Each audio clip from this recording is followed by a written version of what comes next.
We move to the next item of business, which is an urgent question, and I call Megan Gallagher. Thank you, Presiding Officer. To ask the Scottish Government whether it will now hold an inquiry into grooming gangs in Scotland in light of the recent reported comments by the NSPCC that the country lacks a clear understanding of the scale and nature of child sexual abuse. Minister Natalie Dawn-Innes. Exploitation are abhorrent crimes with devastating impacts on the victims and their families, which is why the protection of children is an absolute priority for the Scottish Government. That's why we established the National Child Sexual Abuse and Exploitation Strategic Group, of which NSPCC is a valued member. At a meeting today, the Strategic Group agreed next steps in its programme of work to improve our response to child sexual abuse, including ongoing actions of workforce, data and consideration of mandatory reporting. As set out to Parliament on several occasions, the Scottish Government will give every consideration to an inquiry if we feel it is necessary. It is the work of the group, as well as the ongoing work by Police Scotland, which will help to inform our thinking. Megan Gallagher. Officer, we've got a minister online, we've got a cabinet secretary who's answered questions on grooming gangs in the chamber. I'm a little confused here as to what the process is and who is leading on what. But the NSPCC is the leading Scottish child protection charity and sits on the Scottish Government's National Child Sexual Abuse and Exploitation Strategic Group. This is an unprecedented intervention. The National Child Sexual Abuse and Exploitation Subgroup produced a 27-page deep dive on child sexual abuse, yet there was not one mention of grooming gangs, not one single reference. More evidence that the national structures the Minister points to are focused on general practice, not on identifying or analysing organised group-based exploitation. Given this detailed report has overlooked the issue of grooming gangs entirely, does the Minister still believe that the Scottish Government is truly committed to confronting the issue? Minister. I've been very clear, and I outlined in my first response that we are prepared to give every consideration to an inquiry, but surely members want to ensure that we are diverting resources in the most appropriate way, strengthening our response to this abhorrent crime, of course, and of course supporting any victims. As I say, I've been very clear that we are not closed off to this, but we want to ensure that we are putting resources in the appropriate way, and that is inclusive of the work that is ongoing by Police Scotland and the National Group to inform that. Megan Gallagher. The Minister talks about resources, but the report that has been put forward by the Scottish Government does not mention grooming gangs once. The Government does not know what it's doing. But the Minister will be aware of the inquiry taking place in England. The sheer scale of offending uncovered has led to the grooming gang inquiry collapse. The task force made over 1,000 arrests in its first year, and survivors have even said they were taken across the border to be exploited right here in Scotland. So it is impossible for anyone in the Scottish Government to argue that Scotland is immune when the scale down south is that large.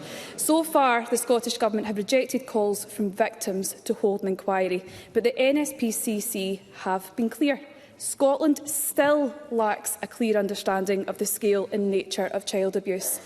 Victims deserve better than this, Minister. So will the Minister take this opportunity to finally agree to our calls for a grooming gangs inquiry to be established in Scotland so we can uncover the true scale of child abuse that has occurred across the country and provide victims with justice and closure? Minister.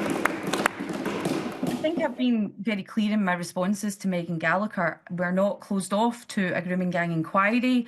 I have said that we want to ensure that that is where resources need to be diverted. I am confident that we need to build a clearer picture in Scotland of the nature of such group-based activity.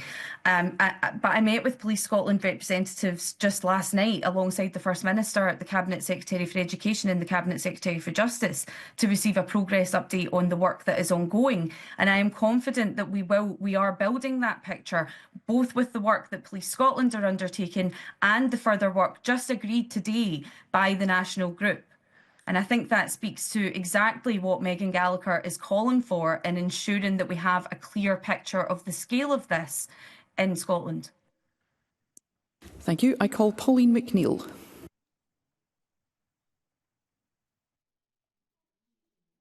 Over what approach to take in tackling Ms McNeill, if I might ask you to begin again, we were unable to hear you at first. Thank you. The Scottish Government are in danger of completely losing their grip over what approach to take in tackling organised child sexual abuse. Because last week the Government wouldn't say if they had spoken specifically to expert Professor Alexis Jay after having to apologise to her. And now a respected organisation, the NSPCC, is questioned whether the Scottish Government can provide the leadership required, citing the lack of reliable information. So I asked the Minister, have the Government now finally spoken to Professor Jay? Will they conduct a case-by-case review so that we can establish the scale of child sexual abuse in Scotland? And how will the Government restore confidence amongst experts, agencies and victims that they have a serious strategy to combat child sexual abuse in Scotland? Minister.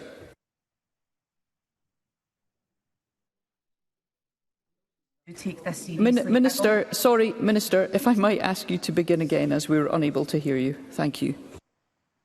Of course. I've been very clear that and outlined the steps that the Government are taking to assure members that this is an absolute priority and something that the Scottish Government is extremely committed to. Now, I think we need to look at the NSPCC quote in full, and I've already said they are a very valued member of that national group. And it states that the formation of the Scottish Government Strategic Group has been a very important first step. And I think that the actions that were then taken are speaking directly to the asks that NSPCC have made: ministerial leadership, a clearer picture of the problem, and greater investment in prevention and recovery. Now, based on the actions that the group have announced that they will be taken today, as well as the work that we are taking, as well as the work undertaken by Police Scotland that I've already alluded to, I am confident that we are taking the correct approach, and we will be informed by the data and the evidence that we gather from those approaches. Russell Finlay. Thank you, President Officer. The SNP Justice Secretary misrepresented the views of Professor Alexis Jay on grooming gangs. So will the Minister be very clear in responding to this question? Will she make public any correspondence from Professor Jay on this matter? Minister. I think I was very clear in the chamber last week to Mr Finlay's colleague, Mr Kerr, in relation to the misunderstanding and the way that was appropriately cleared up. As I've been very clear, Professor Jay is another valued member of that national group, and correspondence, and I'll continue to be informed by the work of that group and those expert voices. Liam Kerr. Thank you, Presiding Officer. A Scottish Conservative FOI reveals that on the 14th of October, the Cabinet Secretary's own strategic group corrected the misrepresentation of Professor Jay in the presence of SNP ministers. Shortly after, officials briefed the Justice Secretary of her error in writing. Yet the official report remained uncorrected. Parliament remained uninformed, and the Cabinet Secretary failed to attend my urgent question, even remotely, to fess up. The public only learned the truth when journalists investigated. So will the Minister explain, or perhaps the Cabinet Secretary could since she's sitting here, why no correction was made for weeks and why it took a media investigation to reveal the truth? Minister. I think Mr Kerr is focusing on the wrong areas here. What has been brought to the Chamber today is an extremely serious matter. I was in the Chamber last week answering questions in relation to the quote, the way that has been resolved.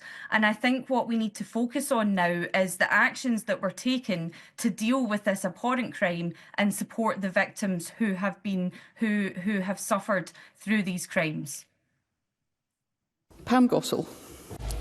Thank you, Presiding Officer. Presiding Officer, the issue of grooming gangs is one I have brought up several times in this chamber, but instead of taking real action, the SNP government has chosen to bury their heads in the sand, all in the name of political correctness.